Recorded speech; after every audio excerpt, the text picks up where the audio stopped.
Hello students, good morning. ਅੱਜ ਦਾ ਆਪਣਾ topic ਹੈਗਾ 4th ਚੈਪਟਰ ਦੇ ਵਿੱਚੋਂ 4.11 ਵਿੰਡੋਜ਼ ਆਪਰੇਟਿੰਗ ਸਿਸਟਮ ਨਾਲ ਜਾਣ ਪਛਾਣ। ਵਿੰਡੋ ਆਪਰੇਟਿੰਗ ਸਿਸਟਮਸ ਕੀ ਹੁੰਦਾ ਹੈ? ਵਿੰਡੋ ਆਪਰੇਟਿੰਗ ਸਿਸਟਮ ਕੀ ਹੁੰਦਾ ਰਾਜੀ? ਇੱਕ ਤਰ੍ਹਾਂ ਦਾ ਸੋਫਟਵੇਅਰ ਜਿਹੜਾ ਕਿ ਕਿਸੇ ਯੂਜ਼ਰ ਜਾਂ ਕੰਪਿਊਟਰ ਹਾਰਡਵੇਅਰਸ ਦੇ ਵਿਚਕਾਰ ਇੱਕ ਇੰਟਰਫੇਸ ਵਜੋਂ ਕੰਮ ਕਰਦਾ ਗਾ। ਤੁਸੀਂ ਕੰਪਿਊਟਰ ਦੇ ਉੱਪਰ ਕੰਮ ਕਰਨਾ ਚਾਹੁੰਦੇ ਹੋ, PC ਆ, ਬਲੈਂਕ ਆ, ਮੀਨਸ ਉਹ ਕੁਛ ਵੀ ਨਹੀਂ ਹੈ ਉਹਦੇ ਵਿੱਚ, ਤਾਂ ਤੁਸੀਂ ਕਿਵੇਂ ਕੰਮ ਕਰੋਗੇ? ਤੁਸੀਂ ਜਿਹਦੇ ਵਿੱਚ ਆਪਰੇਟਿੰਗ ਸਿਸਟਮ ਹੋਊਗਾ ਫਿਰ ਹੀ ਤੁਸੀਂ ਉਹਦੇ ਉੱਪਰ ਕੰਮ ਕਰ ਸਕਦੇ ਹੋ ਨਾ। ਤਾਂ ਯੂਜ਼ਰ ਜਿਹੜਾ ਕੰਮ ਕਰਨਾ ਚਾਹੁੰਦਾ, ਕੁਛ ਪਰਫੋਰਮ ਕਰਨਾ ਚਾਹੁੰਦਾ, ਤਾਂ ਕਿਸੇ ਬਗੈਰ ਆਪਰੇਟਿੰਗ ਸਿਸਟਮ ਤੋਂ ਕੋਈ ਵੀ ਕੰਮ ਆਪਾਂ ਕੰਪਿਊਟਰ ਦੇ ਉੱਪਰ ਕਿਵੇਂ ਪਰਫੋਰਮ ਕਰਾਂਗੇ? ਤਾਂ ਇੰਟਰਫੇਸ ਦੇ ਜਿਹੜੇ ਵਿਚਕਾਰ ਕੜੀ ਦਾ ਕੰਮ ਕਰਦਾ ਯੂਜ਼ਰ ਐਂਡ ਜਿਹੜੀ ਆਪਣੇ ਕੰਪਿਊਟਰ ਦੇ ਹਾਰਡਵੇਅਰਸ ਹੁੰਦੇ ਆ। ਤਾਂ ਜੇ ਦੂਜੇ ਪ੍ਰੋਗਰਾਮਾਂ ਨੂੰ ਚਲਾਉਣ ਲਈ ਜਾਂ ਹੋਰ ਵੀ ਜਿਹੜੀਆਂ ਐਪਸ ਨੇ ਜਾਂ ਹੋਰ ਪ੍ਰੋਗਰਾਮ ਸੋਫਟਵੇਅਰ ਵਗੈਰਾ ਹੁੰਦੇ ਨੇ ਕੰਪਿਊਟਰ ਦੇ ਉੱਪਰ, ਜੇ ਉਹਨਾਂ ਨੂੰ ਵੀ ਤੁਸੀਂ ਚਲਾਉਣਾ ਚਾਹੁੰਦੇ ਹੋ ਤਾਂ ਉਹਦੇ ਵਾਸਤੇ ਤੁਹਾਨੂੰ ਪਹਿਲਾਂ ਆਪਰੇਟਿੰਗ ਸਿਸਟਮ ਚਾਹੀਦਾ ਗਾ, ਫਿਰ ਹੀ ਤੁਸੀਂ ਉਹਨੂੰ ਕੀ ਕਰ ਸਕਦੇ ਹੋ, ਉਹਨਾਂ ਉੱਪਰ ਕੰਮ ਕਰ ਸਕਦੇ ਹੋ। ਤਾਂ ਇੱਕ ਤਰ੍ਹਾਂ ਨਾਲ ਆਪਾਂ ਕਹਿ ਸਕਦੇ ਹਾਂ ਕਿ ਇੱਕ ਤਰ੍ਹਾਂ ਦਾ ਇਹ ਇੱਕ ਸੋਫਟਵੇਅਰ ਹੀ ਹੈ ਜਿਹਦੀ ਹੈਲਪ ਨਾਲ ਤੁਸੀਂ ਕੰਪਿਊਟਰ ਸਿਸਟਮ ਦੇ ਉੱਪਰ ਕੋਈ ਵੀ ਬਾਕੀ ਕਿਸੇ ਸੋਫਟਵੇਅਰਸ ਨਾਲ ਜਾਂ ਕਿਸੇ ਐਪਸ ਨਾਲ ਕੰਮ ਕਰ ਸਕਦੇ ਹੋ। ਜਿਵੇਂ ਕਿ ਕਰੋਮ 'ਚ ਕੰਮ ਕਰਨਾ, MS ਵਰਡ ਆ, ਗੇਮਸ ਆ, ਐਪਲੀਕੇਸ਼ਨ, ਕੁਛ ਗੇਮਸ ਵਗੈਰਾ ਤੁਸੀਂ ਉਹ ਕਰਨਾ ਚਾਹੁੰਦੇ ਹੋ ਤਾਂ ਉਹਦੇ ਵਾਸਤੇ ਆਪਰੇਟਿੰਗ ਸਿਸਟਮ ਪਹਿਲਾਂ ਹੋਊਗਾ, ਫਿਰ ਹੀ ਤੁਸੀਂ ਕਿ ਉਹਨਾਂ ਉੱਪਰ ਕੰਮ ਕਰ ਸਕਦੇ ਹੋ। ਤਾਂ ਜਿਵੇਂ ਹੁਣ ਆਪਰੇਟਿੰਗ ਸਿਸਟਮ ਦਾ ਕਿਵੇਂ ਬਣਾਇਆ ਉਹਨਾਂ ਨੇ, ਬਾਏ ਆਪਾਂ ਦੇਖਦੇ ਹਾਂ ਡਾਇਗਰਾਮ ਦੇ ਥਰੂ ਕਿ ਇੱਥੇ ਇੱਕ ਆਪਰੇਟਿੰਗ ਸਿਸਟਮ ਹੋਏਗਾ। ਆਪਰੇਟਿੰਗ ਸਿਸਟਮ ਦੇਖੋ, ਜਿਵੇਂ ਵਿੰਡੋਜ਼ ਨਹੀਂ ਆਪਣੀਆਂ ਹੁੰਦੀਆਂ, ਵਿੰਡੋ ਆਪਣੇ PC ਆਪਾਂ ਓਪਨ ਕਰਦੇ ਹਾਂ, ਵਿੰਡੋ ਓਪਨ ਹੁੰਦੀ ਆ, ਵਿੰਡੋ ਹੀ ਇੱਕ ਆਪਰੇਟਿੰਗ ਸਿਸਟਮ ਹੁੰਦਾ। ਜੇ ਤੁਹਾਡੇ ਕੰਪਿਊਟਰ ਦੇ ਵਿੱਚ ਵਿੰਡੋ ਇੰਸਟਾਲ ਹੈ ਨਹੀਂ ਗੀ, ਵਿੰਡੋ ਹੈ ਨਹੀਂ, ਆਪਰੇਟਿੰਗ ਸਿਸਟਮ ਹੈ ਨਹੀਂ ਗਾ, ਤੁਸੀਂ ਕਿਵੇਂ ਕੰਮ ਕਰੋਗੇ ਕੰਪਿਊਟਰ ਦੇ ਉੱਪਰ? ਤਾਂ ਵਿੰਡੋਜ਼ ਜਿਹੜੀਆਂ ਹੁੰਦੀਆਂ ਨੇ ਉਹ ਆਪਰੇਟਿੰਗ ਸਿਸਟਮ ਦੀਆਂ ਐਗਜ਼ਾਮਪਲਸ ਨੇ। ਵਿੰਡੋਜ਼ 7 ਆ ਰਹੀ ਆ, 8 ਆ ਰਹੀ ਆ, 10 ਆ ਰਹੀਆਂ ਨੇ, ਡਿਫਰੈਂਟ ਟਾਈਪਸ ਦੀਆਂ ਵਿੰਡੋਜ਼ ਮਾਈਕਰੋਸੋਫਟ ਕੰਪਨੀਜ਼ ਦੁਆਰਾ ਡਿਜ਼ਾਈਨ ਕੀਤੀਆਂ ਗਈਆਂ, ਜਿਨ੍ਹਾਂ ਦੀ ਹੈਲਪ ਨਾਲ ਅਸੀਂ ਕੰਪਿਊਟਰ ਸਿਸਟਮ ਦੇ ਨਾਲ ਕੰਮ ਕਰਦੇ ਹਾਂ। ਜਿਵੇਂ ਕਿ ਹਾਰਡਵੇਅਰਸ ਅਤੇ ਐਂਡ ਯੂਜ਼ਰਸ ਦੋ ਨੇ, ਇਹਨਾਂ ਦੇ ਵਿਚਕਾਰਲੀ ਕੜੀ ਦਾ ਕੰਮ, ਜੋ ਵਿਚਕਾਰਲੇ ਇੰਟਰਫੇਸ ਦਾ ਕੰਮ ਕੌਣ ਕਰ ਰਿਹਾ ਹੈਗਾ? Operating system.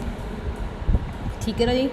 ਅੱਗੇ ਹੈ ਮਾਈਕਰੋਸੋਫਟ। ਜਿਹੜੀ ਵਿੰਡੋਜ਼ ਕਿਹਨੇ ਬਣਨਾ, ਮਾਈਕਰੋਸੋਫਟ ਵਿੰਡੋਜ਼ ਜਿਹੜੀਆਂ ਹੈਗੀਆਂ ਉਹਨਾਂ ਬਾਰੇ ਜਾਣ ਪਛਾਣਾ ਕਿ ਜਿਹੜੀ ਵਿੰਡੋਜ਼ ਹੁੰਦੀਆਂ ਆਪਰੇਟਿੰਗ ਸਿਸਟਮ ਦੀਆਂ ਐਗਜ਼ਾਮਪਲਸ ਨੇ। ਮਾਈਕਰੋਸੋਫਟ ਵਿੰਡੋ ਨੇ ਜਿਹੜੀ ਸਭ ਤੋਂ ਪਹਿਲੀ ਰਿਲੀਜ਼ ਹੋਈ ਸੀ, ਵਿੰਡੋ 1985 'ਚ ਹੋਈ ਸੀਗੀ। ਹੁਣ ਤੱਕ 9 ਵੱਡੇ ਵਰਜਨ ਹੁਣ ਤੱਕ 9 ਵਰਜਨ ਆ ਚੁੱਕੇ ਆ ਵਿੰਡੋਜ਼ ਦੇ। ਠੀਕ ਆ, 29 ਸਾਲਾਂ ਬਾਅਦ ਵਿੰਡੋਜ਼ ਬਹੁਤ ਵੱਖਰਾ ਦਿਖਾਈ ਦੇ ਰਿਹਾ, ਪਰੰਤੂ ਉਹ ਵਿੰਡੋਜ਼ ਦੇ ਮੂਲ ਤੱਤ ਨਾਲ ਜੁੜਿਆ ਹੈ। 29 ਸਾਲ ਹੋ ਗਏ ਆ, ਬਟ ਹੁਣ ਜਿਹੜੀ ਵਿੰਡੋ ਆ, ਵਿੰਡੋ 10 ਚੱਲ ਰਹੀ ਆ, 12 ਚੱਲ ਰਹੀ ਆ, ਬਹੁਤ ਜ਼ਿਆਦਾ ਫਰਕ ਆ ਉਹਦੇ ਵਿੱਚ, ਬਹੁਤ ਜ਼ਿਆਦਾ ਦੇਖਣ ਦੇ ਵਿੱਚ, ਬਹੁਤ ਜ਼ਿਆਦਾ ਉਹਦੀ ਦਿੱਖ ਦੇ ਵਿੱਚ ਬਹੁਤ ਫਰਕ ਆ। ਪਰ ਕਾਫੀ ਹੱਦ ਤੱਕ ਉਹਦੇ ਜਿਹੜੇ ਬੇਸਿਕਸ ਨੇ ਉਹੀ ਆ ਜੋ ਪਹਿਲਾਂ ਵਿੰਡੋ ਦੇ ਵਿੱਚ ਸਭ ਤੋਂ ਪਹਿਲਾਂ ਵਿੰਡੋ ਦੇ ਵਿੱਚ ਸੀਗੇ। ਤਾਂ ਕਿਹੜੀਆਂ ਵਿੰਡੋਜ਼ ਆਈਆਂ ਨੇ? ਵਿੰਡੋ 10 ਆ। ਵਿੰਡੋ 10 ਜਿਹੜਾ ਵਿੰਡੋਜ਼ 10 ਦਾ ਨੌਵਾਂ ਰੂਪਾਂਤਰ ਹੋਣ ਦੇ ਬਾਵਜੂਦ ਸਾਡੇ ਵਿੰਡੋਜ਼ ਪਲੇਟਫਾਰਮਾਂ ਨੂੰ ਕਈ ਡਿਵਾਈਸਾਂ ਵਿੱਚ ਏਕੀਕ੍ਰਿਤ ਕਰਨ ਲਈ ਤਿਆਰ ਕੀਤਾ ਗਿਆ ਹੈ। ਜਿਹੜੇ ਲੇਟੈਸਟ ਚੱਲ ਰਿਹਾ ਹੈਗਾ ਉਹ ਵਿੰਡੋਜ਼ 10 ਚੱਲ ਰਹੀ ਹੈ। ਵਿੰਡੋਜ਼ ਫੋਨ, ਟੈਬਲੇਟ ਸਮੇਤ ਵਿਸ਼ਵ ਵਿਆਪੀ ਐਪਸ ਨਾਲ ਜੋ ਵਿੰਡੋਜ਼ ਸਟੋਰ ਤੋਂ ਡਾਊਨਲੋਡ ਕੀਤੇ ਜਾਂਦੇ ਹਨ ਸਾਰੇ ਵਿੰਡੋ ਡਿਵਾਈਸਾਂ 'ਤੇ ਚੱਲ ਸਕਦੇ ਹਨ। ਤਾਂ ਵਿੰਡੋਜ਼ ਜਿਹੜੀ ਹੁਣ ਸਭ ਤੋਂ ਲੇਟੈਸਟ ਚੱਲ ਰਹੀ ਹੈ ਵਿੰਡੋ ਹੈਗੀ ਵਿੰਡੋ 10 ਆ। ਠੀਕ ਹੈ ਜੀ। ਇਹਦੇ ਦੇਖੋ ਕੁਛ ਖਾਸ ਫਰਕ ਨਹੀਂ, ਕੁਛ ਉਹਦੀਆਂ ਉਹਦੀ ਦਿੱਖ ਦੇ ਵਿੱਚ, ਉਹਦੇ ਕਿ ਸੈਟਿੰਗਸ ਵਗੈਰਾ ਥੋੜ੍ਹੀ ਬਹੁਤੀ ਉਹ ਚੇਂਜਸ ਕਰ ਦਿੰਦੇ ਆ, ਅਪਗ੍ਰੇਡ ਕਰਦੇ ਜਾਂਦੇ ਆ। ਇੱਕ ਨਵਾਂ ਵਰਜਨ ਜਿਹੜਾ ਹੁੰਦਾ ਉਹ ਅਪਗ੍ਰੇਡ ਹੋ ਕੇ ਆਉਂਦਾ ਹਮੇਸ਼ਾ ਵਿੰਡੋ ਦਾ। ਵਿੰਡੋ 8.1 ਹੁੰਦੀ ਆ। ਠੀਕ ਹੈ। ਇਹ ਕਦੋਂ ਰਿਲੀਜ਼ ਹੋਈ ਸੀ? ਇਹ ਅਕਤੂਬਰ 2013 ਵਿੱਚ ਰਿਲੀਜ਼ ਹੋਈ ਸੀ। ਵਿੰਡੋ 8.1 ਨੇ ਮਾਈਕਰੋਸੋਫਟ ਦੇ ਸਾਲਾਨਾ ਸੋਫਟਵੇਅਰ ਅਪਡੇਟਾਂ ਦੀ ਤਬਦੀਲੀ ਕਰਕੇ ਇਸ ਦੇ ਨਵੇਂ ਵਿਜ਼ੂਅਲ ਇੰਟਰਫੇਸ ਨਾਲ ਪਹਿਲਾ ਕਦਮ ਸ਼ਾਮਿਲ ਕੀਤਾ ਹੈ। ਇਹਦੇ ਵਿੱਚ ਵੀ ਕੀ ਹੈ, ਜਿਹੜੀ ਪੁਰਾਣੀ ਵਿੰਡੋ ਸੀ ਉਹਦੇ ਵਿੱਚ ਅਪਡੇਟਸ ਹੋਏ ਆ, ਸੋਫਟਵੇਅਰਸ ਅਪਡੇਟ ਕਰਕੇ ਵਿੰਡੋ 8 ਲਿਆਂਦੀ ਗਈ ਸੀਗੀ। ਅੱਗੇ ਵਿੰਡੋ 7 ਆ। 7 ਜਿਹੜੀ ਹੈਗੀ ਆ ਵਿੰਡੋ ਅਕਤੂਬਰ 2009 ਦੇ ਵਿੱਚ ਰਿਲੀਜ਼ ਹੋਈ ਸੀ। ਇਸ ਦਾ ਉਦੇਸ਼ ਵਿੰਡੋ ਵਿਜ਼ਟਾਂ ਦੁਆਰਾ ਆਈਆਂ ਸਾਰੀਆਂ ਮੁਸ਼ਕਲਾਂ, ਜਿਵੇਂ ਡਾਇਲੋਗ ਬਾਕਸ ਓਵਰਲੋਡ ਹੋ ਜਾਂਦਾ ਦੀ ਥਾਂ ਇਸ ਦੀ ਦਿੱਖ ਨੂੰ ਜ਼ਿਆਦਾ ਵਧੀਆ ਅਤੇ ਯੂਜ਼ਰ ਦੇ ਅਨੁਕੂਲ ਵਿਸ਼ੇਸ਼ਤਾਵਾਂ ਦਾ ਸੁਮੇਲ ਦੇਣਾ ਹੈ। ਇਹ ਦਿੱਖ ਥੋੜ੍ਹੀ ਜ਼ਿਆਦਾ ਵਧੀਆ ਬਣਾਉਣ ਵਾਸਤੇ ਅਤੇ ਯੂਜ਼ਰ ਫਰੈਂਡਲੀ ਬਹੁਤ ਸੀਗੀ। ਵਿੰਡੋ 7 ਯੂਜ਼ਰ ਫਰੈਂਡਲੀ, ਸਭ ਤੋਂ ਜ਼ਿਆਦਾ ਮੋਸਟਲੀ ਯੂਜ਼ ਹੋਣ ਵਾਲੀ ਵਿੰਡੋ ਜਿਹੜੀ ਹੈਗੀ ਆ ਵਿੰਡੋ 7 ਹੀ ਆ। ਹੋਰ ਵੀ ਰਾਜੀ XP ਆ। ਠੀਕ ਹੈ ਜੀ। XP ਵੀ ਇੱਕ ਵਿੰਡੋ ਦੀ ਇੱਕ ਵਰਜ਼ਨ ਸੀ ਜਿਹੜਾ ਆਇਆ ਸੀਗਾ। ਬਹੁਤ ਸਾਰੇ ਵਰਜ਼ਨਸ ਨੇ ਜਿਹੜੇ ਕਿ ਵਿੰਡੋਜ਼ ਦੇ ਆ ਚੁੱਕੇ ਆ। ਅੱਗੇ ਹੈ ਜੀ ਥਿਨ ਕਲਾਇੰਟ ਟੈਕਨੋਲੋਜੀ ਨਾਲ ਜਾਣ ਪਛਾਣ। ਥਿਨ ਕਲਾਇੰਟ ਟੈਕਨੋਲੋਜੀ ਵਿੱਚ ਕੀ ਹੁੰਦਾ? ਥਿਨ ਕਲਾਇੰਟ ਕੰਪੈਕਟ ਉਪਕਰਨ ਹਨ। ਥਿਨ ਕਲਾਇੰਟ ਇੱਕ ਤਰ੍ਹਾਂ ਦੇ ਉਪਕਰਨ ਨੇ, ਡਿਵਾਈਸਿਸ ਨੇ ਜੋ ਸਥਾਨਕ ਤੌਰ 'ਤੇ ਸਟੋਰ ਕੀਤੇ ਪ੍ਰੋਗਰਾਮਾਂ ਨਾਲ ਚੱਲਦੇ ਹਨ। ਅਤੇ ਜਿਨ੍ਹਾਂ ਨੂੰ ਇੱਕ ਥਾਂ ਤੋਂ ਦੂਜੀ ਥਾਂ 'ਤੇ ਆਸਾਨੀ ਨਾਲ ਸ਼ਿਫਟ ਕੀਤਾ ਜਾ ਸਕਦਾ ਹੈ। ਇਹ ਉਹ ਹੁੰਦੇ ਆ ਜਿਨ੍ਹਾਂ ਨੂੰ ਇੱਕ ਥਾਂ ਤੋਂ ਦੂਜੀ ਥਾਂ ਦੇ ਉੱਪਰ ਮਤਲਬ ਪੋਰਟੇਬਲ ਹੁੰਦੇ ਆ, ਲਿਜਾਣਾ ਸੌਖਾ ਗਾ। ਉਹ ਕੰਪਿਊਟਰ ਦੀ ਤਰ੍ਹਾਂ ਬਾਕੀ ਨੋਟਸ 'ਤੇ ਚੱਲਣ ਵਾਲੀ ਲਈ ਸਰਵਰਾਂ ਨਾਲ ਜੁੜੇ ਹੁੰਦੇ ਹਨ। ਸੁਰੱਖਿਅਤ ਡਾਟਾ ਸੈਂਟਰਾਂ ਵਿੱਚ ਹਾਰਡ ਡਰਾਈਵਾਂ ਨੂੰ ਐਕਸੈਸ ਕਰਨ ਲਈ ਰਿਮੋਟ ਡਿਸਪਲੇ ਦੀ ਵਰਤੋਂ ਕਰਦੇ ਹਨ। ਤਾਂ ਇਹ 'ਚ ਥਿਨ ਕਲਾਇੰਟ ਟੈਕਨੋਲੋਜੀ ਵਿੱਚ ਇਹੀ ਹੈ ਕਿ ਜਿਹੜੇ ਇੱਦਾਂ ਦੇ ਜਿਹੜੇ ਉਪਕਰਨ ਡਿਵਾਈਸਿਸ ਜਿਹੜੇ ਪੋਰਟੇਬਲ ਹੁੰਦੇ ਆ, ਜਿਨ੍ਹਾਂ ਦਾ ਕੰਮ ਕੀ ਹੁੰਦਾ ਸਟੋਰ ਕਰਨਾ ਪ੍ਰੋਗਰਾਮਾਂ ਨੂੰ, ਬਟ ਉਹ ਪ੍ਰੋਗਰਾਮਸ ਨੂੰ ਸਟੋਰ ਕਰਕੇ ਇੱਕ ਜਗ੍ਹਾ ਤੋਂ ਦੂਸਰੀ ਜਗ੍ਹਾ 'ਤੇ ਵੀ ਆਸਾਨੀ ਨਾਲ ਉਹਨਾਂ ਨੂੰ ਪੋਰਟੇਬਲ ਹੋਣ ਕਰਕੇ ਲਿਜਾਇਆ ਸਕਦਾ। ਐਗਜ਼ਾਮਪਲਸ ਦੇਖੋ, ਜਿਵੇਂ ਕਿ ਆਪਣਾ ਮੋਨੀਟਰ ਹੋ ਗਿਆ, ਠੀਕ ਆ, ਆਪਣਾ ਮਾਊਸ ਹੋ ਗਿਆ, ਥਿਨ ਕਲਾਇੰਟ ਜਿਹੜੇ ਹੁੰਦੇ ਆ, ਜਾਂ USB ਹੋ ਗਿਆ, HDMI ਦੇ ਟੈਕਨੋਲੋਜੀ ਦੇ ਵਿੱਚ ਆ ਗਿਆ, ਠੀਕ ਆ, ਜਾਂ ਆਪਣੇ ਆ ਗਏ ਰਿਮੋਟ ਕੰਟਰੋਲ ਹੋ ਗਿਆ, ਕੈਮਰਾਸ ਹੋ ਗਿਆ, IP ਕੈਮਰਾਸ, ਮੋਬਾਈਲ ਕਲਾਇੰਟਸ ਹੋ ਗਏ, ਠੀਕ ਹੈ। ਇਹ ਸਾਰੇ ਕਿਹੜੇ ਉਪਕਰਨ ਨੇ ਥਿਨ ਕਲਾਇੰਟ ਟੈਕਨੋਲੋਜੀ ਦੇ ਨਾਲ ਰਿਲੇਟਡ ਨੇ।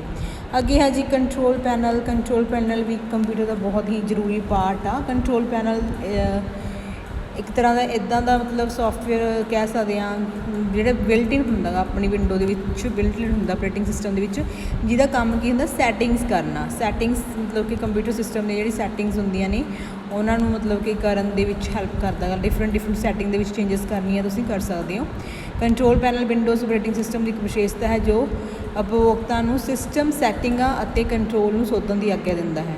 ਸੈਟਿੰਗਸ ਵਗੈਰਾ ਕਰਨੀ ਹੋਵੇ ਜੇ ਤੁਸੀਂ, ਜਿਵੇਂ ਇਸ ਵਿੱਚ ਕੋਈ ਛੋਟੇ ਐਪਲੀਕੇਸ਼ਨ ਕੰਟਰੋਲ ਪੈਨਲ ਸ਼ਾਮਲ ਹੁੰਦੇ ਹਨ ਜੋ ਹਾਰਡਵੇਅਰ ਸੌਫਟਵੇਅਰ ਸੈਟਿੰਗਾਂ ਨੂੰ ਦੇਖਣ ਅਤੇ ਬਦਲਣ ਲਈ ਵਰਤੇ ਜਾਂਦੇ ਹਨ। ਇਹਦੇ ਵਿੱਚ ਜਾ ਕੇ ਤੁਸੀਂ ਹਾਰਡਵੇਅਰਸ ਨਾਲ ਰਿਲੇਟਡ, ਸੌਫਟਵੇਅਰਸ ਨਾਲ ਰਿਲੇਟਡ ਜਿੰਨੀਆਂ ਵੀ ਸੈਟਿੰਗਸ ਨੇ ਉਹਨਾਂ ਦੇ ਵਿੱਚ ਬਦਲਾਅ ਕਰ ਸਕਦੇ ਹੋ। ਕਿਹਦੀ ਹੈਲਪ ਨਾਲ ਹੁੰਦਾ? ਕੰਟਰੋਲ ਪੈਨਲ ਦੀ ਹੈਲਪ ਨਾਲ ਹੁੰਦਾ। ਹਾਰਡਵੇਅਰ ਕੰਟਰੋਲ ਪੈਨਲਾਂ ਦੀ ਉਦਾਹਰਨ ਜਿਵੇਂ ਡਿਸਪਲੇ ਦੀ ਚੇਂਜਸ ਕਰਨੀ। ਡਿਸਪਲੇ ਮਤਲਬ ਜੋ ਤੁਹਾਡੀ ਵਿੰਡੋ ਦਾ ਡਿਸਪਲੇ ਸ਼ੋ ਹੁੰਦਾ ਹੈ ਨਾ, ਸਭ ਤੋਂ ਪਹਿਲਾਂ ਜੇ ਤੁਸੀਂ ਵਿੰਡੋ ਸਟਾਰਟ ਕਰਦੇ ਸਭ ਤੋਂ ਪਹਿਲਾਂ ਜਿਹੜਾ ਆਉਂਦਾ ਸਕਰੀਨ ਆਉਂਦੀ ਹੈ ਉਹਨੂੰ ਡਿਸਪਲੇ ਬੋਲਦੇ ਆ। ਉਹਦੇ 'ਚ ਚੇਂਜਸ ਕਰਨੀ ਆ, ਕੀਬੋਰਡ ਜਿਹੜਾ ਉਹਦੇ ਵਿੱਚ ਉਹਦੀ ਸੈਟਿੰਗਸ ਕਰਨੀ ਆ, ਮਾਊਸ ਦੀ ਸੈਟਿੰਗ ਕਰਨੀ ਹੈ, ਸਾਰਾ ਕੰਮ ਕਿਵੇਂ ਹੁੰਦਾ? ਕੰਟਰੋਲ ਪੈਨਲ ਦੇ ਥਰੂ ਹੀ ਹੁੰਦਾ ਗਾ। ਅੱਗੇ ਡਿਸਪਲੇ ਵਿਸ਼ੇਸ਼ਤਾਵਾਂ। ਡਿਸਪਲੇ ਕੀ ਹੁੰਦੀ ਆ? ਮਾਈਕਰੋਸਾਫਟ ਵਿੰਡੋ ਵਿੱਚ ਇੱਕ ਬਿਲਟ ਇਨ ਵਿਸ਼ੇਸ਼ਤਾ ਇਹ ਆ ਕਿ ਜਿਸ ਨਾਲ ਸਾਨੂੰ ਵਿਜ਼ੂਅਲ ਡਿਸਪਲੇ 'ਤੇ ਨਿਯੰਤਰਣ ਕਰਨ ਦੀ ਵਿਸ਼ਾਲ ਰੇਂਜ ਦਿੱਤੀ ਜਾਂਦੀ ਹੈ। ਇਸ ਵਿਸ਼ੇਸ਼ਤਾ ਨੂੰ ਡਿਸਪਲੇ ਪ੍ਰੋਪਰਟੀ ਪੈਨਲ ਵੀ ਕਿਹਾ ਜਾਂਦਾ ਹੈ। ਇਹਦੇ ਵਿੱਚ ਕੀ ਹੈ? ਡਿਸਪਲੇ ਵਿਸ਼ੇਸ਼ਤਾਵਾਂ ਕਿ ਜਿਹੜੀ ਡਿਸਪਲੇ ਸਾਨੂੰ ਸ਼ੋ ਹੁੰਦੀ ਆ ਉਹਦੀਆਂ ਪ੍ਰੋਪਰਟੀਜ਼ ਹੁੰਦੀਆਂ ਡਿਫਰੈਂਟ ਉਸ ਪ੍ਰੋਪਰਟੀਜ਼ ਦੇ ਵਿੱਚ ਤੁਸੀਂ ਚੇਂਜਸ ਕਰ ਸਕਦੇ ਹੋ। ਮਤਲਬ ਕਿ ਕਿਵੇਂ ਜਿਹੜੇ ਡਿਸਪਲੇ ਦੇ ਉੱਪਰ ਆਈਕਨਸ ਹੁੰਦੇ ਆ ਉਹਨਾਂ ਨੂੰ ਵੱਡਾ ਕਰਨਾ, ਛੋਟਾ ਕਰਨਾ, ਠੀਕ ਹੈ, ਜਾਂ ਫਿਰ ਕੀ ਆ ਟੈਕਸਟ ਨੂੰ ਸੁੰਗੜਨ ਜਾਂ ਵੱਡਾ, ਜਿਹੜਾ ਟੈਕਸਟ ਹੁੰਦਾ ਡਿਸਪਲੇ ਦੇ ਉੱਪਰ ਉਹਨੂੰ ਮਤਲਬ ਕਿ ਥੋੜ੍ਹਾ ਵੱਡਾ ਦਿਖਾਉਣਾ ਜਾਂ ਛੋਟਾ ਦਿਖਾਉਣਾ, ਇਨਲਾਰਜ ਕਰਨਾ ਜਾਂ ਛੋਟਾ ਕਰਨਾ, ਠੀਕ ਹੈ। ਫੌਂਟ ਜਿਹੜੇ ਹੁੰਦੇ ਆ, ਫੌਂਟ ਵੀ ਅੱਖਰ ਹੀ ਹੁੰਦੇ ਆ, ਉਹਨਾਂ ਵੀ ਸੋਧ ਕਰਨਾ ਮੀਨਸ ਫੌਂਟ ਦਾ ਸਾਈਜ਼ ਵਧਾਉਣਾ, ਉਹਦੇ ਮਤਲਬ ਕਿ ਫਾਰਮੈਟ ਦੇ ਵਿੱਚ ਚੇਂਜਸ ਕਰਨੀਆਂ, ਸਾਰਾ ਕੁਛ ਡਿਸਪਲੇ ਸੈਟਿੰਗ ਦੇ ਵਿੱਚ ਪ੍ਰੋਪਰਟੀਜ਼ ਦੇ ਵਿੱਚ ਆਉਂਦਾ ਗਾ। ਡਿਸਪਲੇ ਪ੍ਰੋਪਰਟੀਜ਼ ਪੈਨਲ ਨੂੰ ਕਿਵੇਂ ਖੋਲ੍ਹਿਆ ਜਾਂਦਾ ਗਾ? ਤਾਂ ਇਹਦੇ ਵਿੱਚ ਤੁਸੀਂ ਕੀ ਕਰੋਗੇ? ਵਿੰਡੋ ਦੇ ਸਟਾਰਟ ਬਟਨ 'ਤੇ ਜਾ ਕੇ ਕਲਿੱਕ ਕਰਨਾ ਗਾ। ਉਹਦੇ ਵਿੱਚ ਸੈਟਿੰਗਸ 'ਤੇ ਕਲਿੱਕ ਕਰੋਗੇ, ਕੰਟਰੋਲ ਪੈਨਲ ਸਿਲੈਕਟ ਕਰੋਗੇ। ਪਹਿਲਾਂ ਕੰਟਰੋਲ ਪੈਨਲ ਓਪਨ ਕਰੋਗੇ, ਕੰਟਰੋਲ ਪੈਨਲਾਂ ਦੀਆਂ ਆਈਟਮਾਂ ਸਕਰੀਨ 'ਤੇ ਦਿਖਾਈ ਦੇਣਗੀਆਂ। ਡਿਸਪਲੇ ਪ੍ਰੋਪਰਟੀਜ਼ ਇਸ ਤਰੀਕੇ ਨਾਲ, ਪ੍ਰੋਪਰਟੀਜ਼ ਨੂੰ ਖੋਲ੍ਹਣ ਲਈ ਡਿਸਪਲੇ ਪ੍ਰੋਪਰਟੀ ਪੈਨਲ 'ਤੇ ਕਲਿੱਕ ਕਰਨਾ ਪਊਗਾ, ਠੀਕ ਹੈ। ਪੈਨਲ ਨੂੰ ਇੱਕ ਦੂਜਾ ਹੋਰ ਤਰੀਕਾ ਇਹ ਆ ਕਿ ਡੈਸਕਟਾਪ 'ਤੇ ਚਲੇ ਜਾਓ, ਮੀਨਸ ਸਭ ਤੋਂ ਜਿਹੜੀ ਪਹਿਲਾਂ ਸਕਰੀਨ ਸ਼ੋ ਹੁੰਦੀ ਕੰਪਿਊਟਰ ਦੇ ਉੱਪਰ ਉਹਦੇ ਮਾਊਸ ਲੈ ਜਾਓ, ਮਾਊਸ 'ਤੇ ਜਮਾਂ ਰਾਈਟ ਜਿਹੜਾ ਕਲਿੱਕ ਕਰਨਾ ਗਾ, ਮਾਊਸ ਤੋਂ ਰਾਈਟ ਕਲਿੱਕ ਕਰਨਾ ਮੀਨਸ ਸੱਜੇ ਪਾਸੇ ਕਲਿੱਕ ਕਰਕੇ ਇੱਕ ਡਰੋਪ ਡਾਊਨ ਮੈਨਿਊ ਆ ਜਾਂਦਾ ਗਾ। ਉਹਦੇ ਵਿੱਚ ਸਭ ਤੋਂ ਹੇਠਾਂ ਪਰਸਨਲਾਈਜ਼ ਦਿੱਤੀ ਹੁੰਦਾ ਆਪਸ਼ਨ ਹੁੰਦਾ, ਪਰਸਨਲਾਈਜ਼ ਜਾਂ ਫਿਰ ਕਈ ਵਾਰ ਪ੍ਰੋਪਰਟੀਜ਼ ਵਾਲਾ ਆਪਸ਼ਨ ਹੁੰਦਾ। ਉਹਨੂੰ ਜਦੋਂ ਤੁਸੀਂ ਓਪਨ ਕਰੋਗੇ ਤਾਂ ਇਸ ਤਰ੍ਹਾਂ ਦੀ ਵਿੰਡੋ ਓਪਨ ਹੋ ਚੁੱਕੀ ਡਿਸਪਲੇ ਪ੍ਰੋਪਰਟੀ। ਇਹਦੇ ਵਿੱਚ ਦੇਖੋ ਕੰਟਰੋਲ ਐਡਜਸਟ ਰੈਜ਼ੋਲੂਸ਼ਨ, ਉਹਦਾ ਐਡਜਸਟ ਕਰਨਾ, ਮਤਲਬ ਇਹ ਸਾਰੀਆਂ ਡਿਸਪਲੇ ਦੀਆਂ ਸੈਟਿੰਗਸ ਹੀ ਨੇ ਜਿਹੜੇ ਤੁਸੀਂ ਕਿ ਇੱਥੇ ਚੇਂਜ ਕਰ ਸਕਦੇ ਹੋ, ਠੀਕ ਹੈ ਨਾ ਜੀ। ਅੱਗੇ ਡਿਸਪਲੇ ਪ੍ਰੋਪਰਟੀ ਪੈਨਲ ਵਿੱਚ ਹੇਠ ਲਿਖੀਆਂ ਵਿਸ਼ੇਸ਼ਤਾਵਾਂ ਨੇ ਕਿ ਐਡਜਸਟ ਰੈਜ਼ੋਲੂਸ਼ਨ। ਇਹਦੇ ਵਿੱਚ ਕੀ ਹੁੰਦਾ? ਜਿਹੜੀ ਸਕਰੀਨ ਦੀ ਰੈਜ਼ੋਲੂਸ਼ਨ ਆ ਉਹਨੂੰ ਤੁਸੀਂ ਕੀ ਚੇਂਜ ਕਰ ਸਕਦੇ ਹੋ। ਅੱਗੇ ਕੈਲੀਬਰੇਟ ਕਲਰ ਨਹੀਂ ਹੈ ਡਿਸਪਲੇ ਦੇ ਕਲਰ ਨੇ, ਡਾਰਕ ਕਰਨੇ ਆ, ਬਰਾਈਟ ਕਰਨੇ ਆ, ਠੀਕ ਹੈ, ਜਾਂ ਫਿਰ ਡਲ ਕਰਨੇ ਆ, ਉਹ ਸਾਰੇ ਡਿਸਪਲੇ ਦੇ ਕਲਰ ਵੀ ਚੇਂਜਸ ਕੀਤੇ ਜਾ ਸਕਦੇ ਆ। ਹੋਰ ਵੀ ਚੇਂਜਸ ਨੇ ਦੇਖਣ ਨੂੰ ਭਾਗ ਜਿਹੜੇ ਡਿਫਰੈਂਟ ਉਹਦੇ ਆਈਕਨਸ ਨੇ, ਜਿਵੇਂ ਕਿ ਜਾਂ ਫਿਰ ਕੁਛ ਵੀ ਟੂਲ ਬਾਰ ਆ, ਟਾਸਕ ਬਾਰ ਆ ਹੇਠਾਂ, ਠੀਕ ਆ, ਉਹਦੇ ਵਿੱਚ ਵੀ ਚੇਂਜਸ ਕਰ ਸਕਦੇ ਹੋ। ਐਡਜਸਟ ਕਲੀਅਰ ਟਾਈਪ ਟੈਕਸਟ, ਜੋ ਟੈਕਸਟ ਆ, ਠੀਕ ਹੈ, ਉਹਦੇ ਵਿੱਚ ਤਾਂ ਜੋ ਈਜ਼ਲੀ ਉਹਨੂੰ ਪੜ੍ਹਿਆ ਜਾ ਸਕੇ, ਉਹਦੇ ਵਿੱਚ ਵੀ ਤੁਸੀਂ ਟੈਕਸਟ ਦੇ ਵਿੱਚ ਵੀ ਤੁਸੀਂ ਸੁਧਾਰ ਕਰਨ ਲਈ ਯੂਜ਼ ਕਰ ਸਕਦੇ ਹੋ। Set customize text size DPI, ਜਿਹੜਾ ਟੈਕਸਟ ਜਿਹੜਾ ਹੋਊਗਾ ਜਿਹੜਾ ਆਪਾਂ ਨੂੰ ਡਿਸਪਲੇ 'ਤੇ ਚਾਹੀਦਾ ਉਹਦਾ ਤੁਸੀਂ ਸਾਈਜ਼ ਵਗੈਰਾ ਵੀ ਚੇਂਜ ਕਰ ਸਕਦੇ ਹੋ। ਮਾਊਸ ਅਤੇ ਕੀਬੋਰਡ। ਮਾਊਸ ਅਤੇ ਕੀਬੋਰਡ ਦੀ ਸੈਟਿੰਗਸ ਕੀ ਹੁੰਦਾ? ਕੀਬੋਰਡ ਨਾਲ ਰਿਲੇਟਡ ਹੁੰਦਾ। ਪੈਨਲ ਤੋਂ ਅਸੀਂ ਕੀਬੋਰਡ ਅਤੇ ਮਾਊਸ ਨਾਲ ਸੰਬੰਧਿਤ ਬਹੁਤ ਸਾਰੀਆਂ ਸੈਟਿੰਗਾਂ ਅਰੇਂਜ ਕਰ ਸਕਦੇ ਹਾਂ। ਕੀਬੋਰਡ ਦੇ ਵਿੱਚ ਕੀ ਹੁੰਦੀ, ਕਿਹੋ ਜਿਹੀ ਸੈਟਿੰਗਸ ਹੁੰਦੀਆਂ ਨੇ।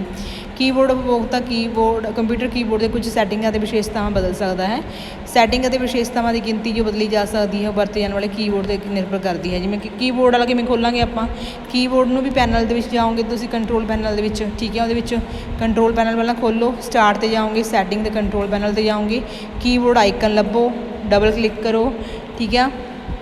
ਡਬਲ ਕਲਿੱਕ ਕਰਨ ਤੋਂ ਬਾਅਦ ਕੀ ਹੁੰਦਾ, ਇਸ ਤਰੀਕੇ ਦੀ ਵਿੰਡੋ ਓਪਨ ਹੋ ਜਾਂਦੀ ਹੈ। ਦੇਖੋ ਇਹਦੇ ਵਿੱਚ ਵੀ ਕੀਬੋਰਡ ਦੇ ਕੁਝ ਸੈਟਿੰਗਸ ਨੇ, ਠੀਕ ਹੈ, ਜਿਵੇਂ ਕਿ ਰਿਪੀਟ ਡਿਲੇ ਕੀਤਾ ਹੈਗਾ ਨਾ, ਲੌਂਗ ਆ ਕਿ ਸ਼ਾਰਟ ਆ, ਰਿਪੀਟ ਰੇਟ ਆ, ਠੀਕ ਆ, ਜਾਂ ਫਿਰ ਕਰਸਰ ਬਲਿੰਕ ਜਿਹੜਾ ਹੁੰਦਾ ਨਹੀਂ, ਕਰਸਰ ਹੁੰਦਾ ਮਤਲਬ ਕਿ ਉਹਦਾ ਕਿਵੇਂ ਤੁਸੀਂ ਰੇਟ ਕਿੱਦਾਂ ਰੱਖਣਾ, ਫਾਸਟ ਰੱਖਣਾ ਕਿ ਕਿਵੇਂ ਰੱਖਣਾ, ਸੈਟਿੰਗ ਸਾਰੀ ਕੀਬੋਰਡਸ ਦੀ ਹੈ। ਜੇ ਤੁਸੀਂ ਕਰਕੇ ਦੇਖੋਗੇ ਤਾਂ ਪਤਾ ਚੱਲ ਜਾਏਗਾ ਕਿ ਇਹ 'ਚ ਕੀ ਫਰਕ ਪੈਂਦਾ। ਨੈਕਸਟ ਹੈ ਜੀ ਸਪੀਡ ਟੈਬ। ਇਹ ਟੈਬ ਸਾਡੇ ਕੀਬੋਰਡ ਲਈ ਕੁਝ ਮੁੱਢਲੀਆਂ ਸੈਟਿੰਗਾਂ ਨੂੰ ਬਦਲਣ ਲਈ ਕੀਤੀ ਜਾਂਦੀ ਹੈ। ਅਸੀਂ ਕਰੈਕਟਰ ਰਿਪੀਟ ਸੈਕਸ਼ਨ ਵਿੱਚ ਸਲਾਈਡਰਾਂ ਦੀ ਵਰਤੋਂ ਕਰਦੇ ਹਾਂ, ਰਿਪੀਟਲੀ ਅਤੇ ਰਿਪੀਟ ਰੇਟ ਨਿਰਧਾਰਿਤ ਕਰਦੇ ਹਾਂ।